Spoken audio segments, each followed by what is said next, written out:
My name's Peter Collingridge. I am currently employed by Safari Books Online. I'm VP of Product there. I'm also the co-founder of Bookseer, which is a startup that collects data for publishers and helps them make marketing decisions based on how their marketing campaigns have been running.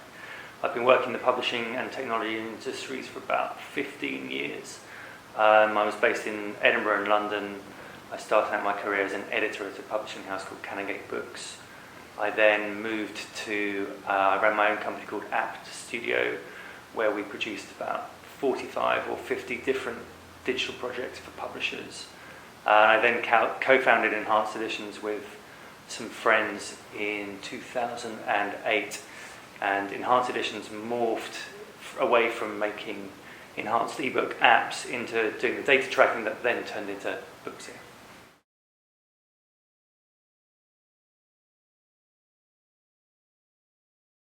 What Bookseer does is it effectively shows you how effective your marketing campaigns are. And if you're good at marketing, then that shows great things. But if you're not as confident in your marketing activity or your marketing skills as you might be, remembering that a lot of people who work in publishing aren't trained marketers, then there's also this fear that that data can show that you've done a bad job and that therefore your job is at risk. And so I think a lot of the things that we were showing with Bookseer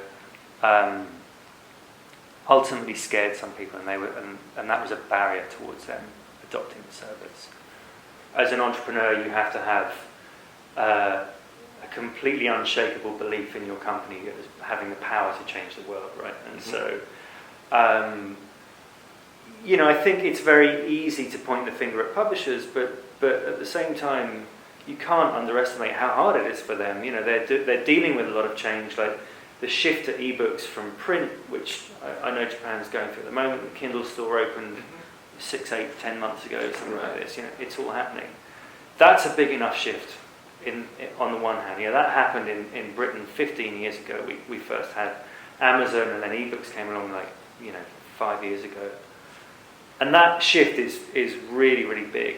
At the same time, e-commerce in the last 3 to 5 years in the UK and in the US, it's been really clear that Amazon is going to become the dominant channel for all distribution in those markets, and maybe not in Japan. But so as well as ebooks changing, what's happening is publishers are dealing with a completely different bunch of people. Right? They used to sell to bookshops. Their relationship was with bookshops. They used to promote their books through magazines, through newspapers, through review coverage, and their relationships to generate demand were with literary editors and reviewers. So they created demand through media and supply with bookshops.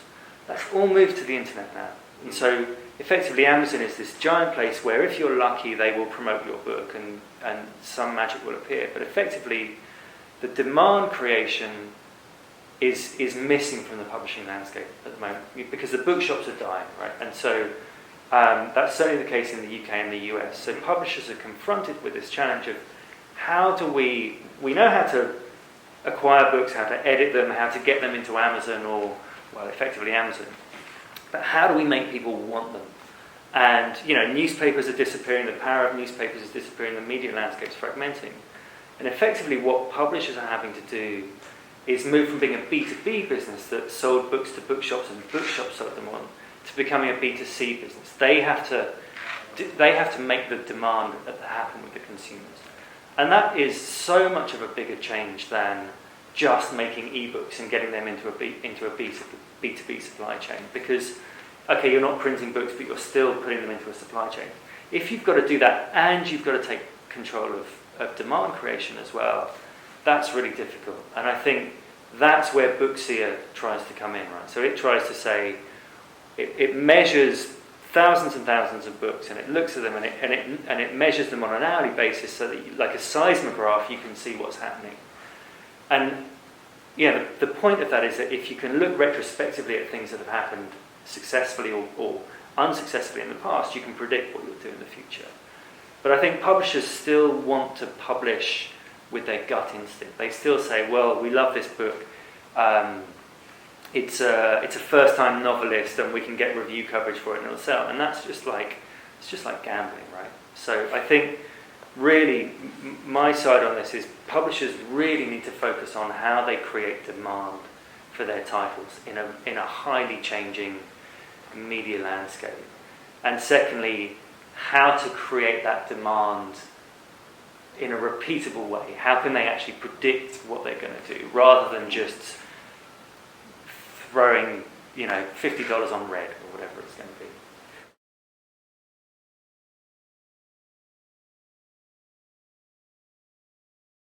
But what is much more interesting is how do you use, where do you place adverts? How do you use Facebook advertising to get people to read this book?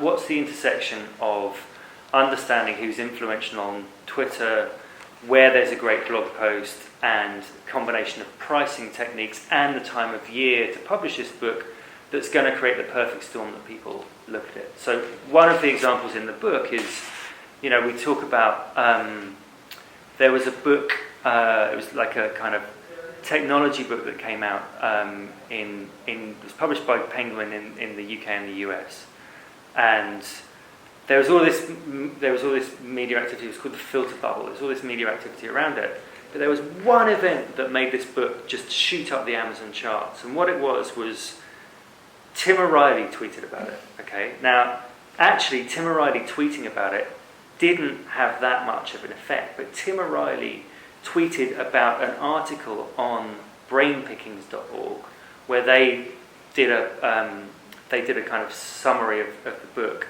and it was the combination of Brain Pickings and Tim O'Reilly and the price promotion on Amazon that led this to go into the top 100 on Amazon.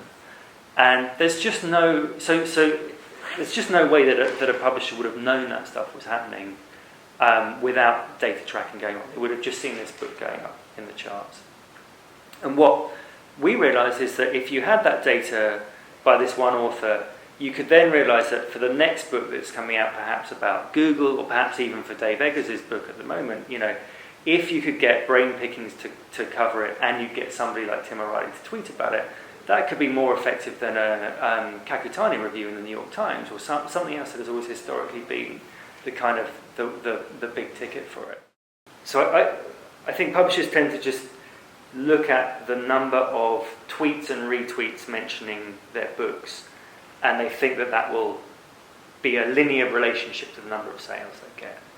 Where I think social media is interesting is like the example I gave with Tim O'Reilly and Brain Pickings, right? If you combine a good product with a good piece of media coverage and a good price, and then the right person whose audience fits both the book and the promise that they're talking about at the same time, then you can see social media being effective. But it's not social media in isolation, it's a combination of different factors at the same time.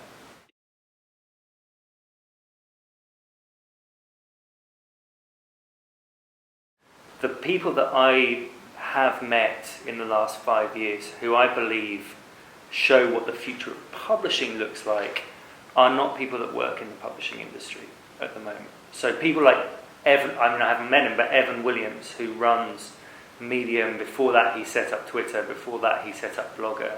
These are 3 startups that are all to do with communication through words. He's never worked for a publisher. He's never worked, in a mid-Manhattan office, but he has created some of the most powerful transmission of stories through text of anybody. You look at people like Marco Arment in New York, who set up Instapaper and a magazine called The Magazine that Craig talked about in subcompact publishing. He's never worked for a publishing house. I think that these people are all interested in the idea of publishing and communication and even media, but they're not choosing to work with the publishing houses. Publishing is such an important industry. It's such an important cultural industry. My wife was a rights director for 15 years. She sold translation rights for publishing houses. Our entire family depended on the publishing industry to eat.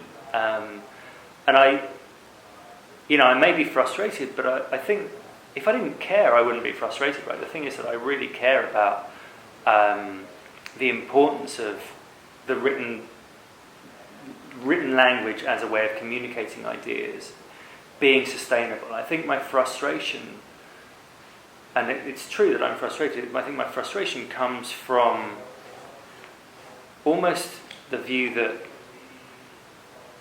the people who run the publishing houses have a responsibility to keep this industry going because it's so important. And at my darkest moments, I have considered some of those people to be derelict in their responsibility to keep those publishing houses going because they just ignore things that I hold to be self-evidently true about where success comes from in publishing. Like if you don't know how to market your books, you're doing your authors a disservice, you're doing your agents a disservice, you're doing your employees a disservice, you're doing your shareholders a disservice.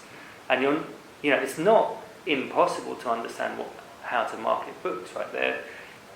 Marketing anything is a science. In publishing, it tends to be seen as an art. And I think that is a really important change to go through. It's not just this idea of throwing ideas out there in the belief that it'll work and moving away. It's a science where you do throw ideas out there, but you look at the response to them and you test them and you iterate against them. And so I think my frustration is by ignoring the techniques that you see in digital marketing, in advertising, that Amazon employs. Amazon is one of the most data-driven organizations on the planet. And, everybody knows that in publishing, but they're not. I don't see a great amount of interest within the publishing houses to emulate that side of Amazon activity.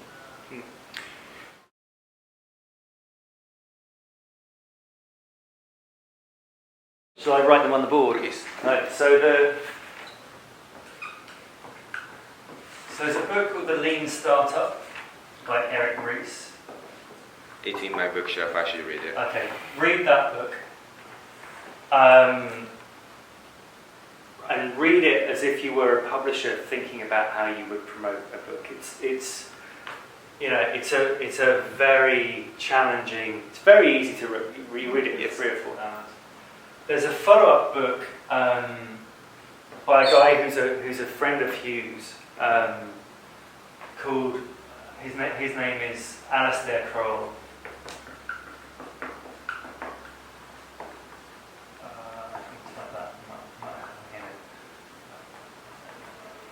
And the book is called Lean Analytics. And that takes some of the ideas in the Lean Startup to say, well, if you're running a startup, how can you use data to build a better startup faster? So it just explores some of the techniques of data analysis to look at that.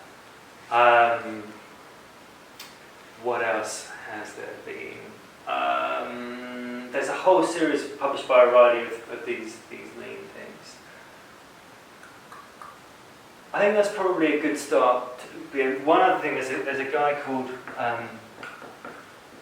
Avinash Kaushik, and he used to work at Google. Yes. He was their head of analytics evangelism. He wrote 2 books. One is called Web Analytics, 1 hour a day. So clever, talking about the how and the when. Like, just spend 1 hour a day and you'll become great at web analytics. And there was a follow-up to that which was called Web Analytics 2.0. At the same time, from a fictional perspective, so William Gibson, you know William Gibson? William Gibson wrote Neuromancer, that's what he's famous for.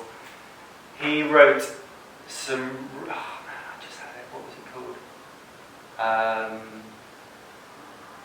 He's written some, so he writes about all sorts of about modern life, but he talks about, some of the stuff he talks about is how advertising influences us. And he did a series of books that talk about the future of advertising.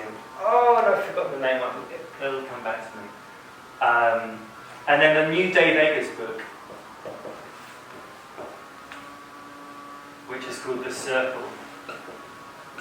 So this is a fictionalized a fictionalized story about a company that we all assume is Google, who is completely driven by capturing data about its users, and kind of the dystopian future that it's a bit like 1984 meets Google. Gibson.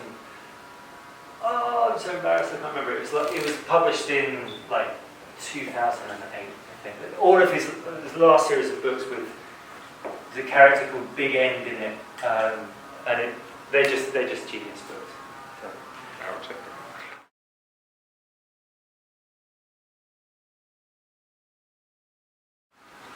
So I'm Peter Collingridge. I wrote a chapter in this book called The Power of Little Data. There's a lot of talk about big data at the moment. I believe that tiny little fragments of what we call data exhaust are actually much more interesting than big data itself. So the chapter is called The Power of Little Data. I hope you enjoy it.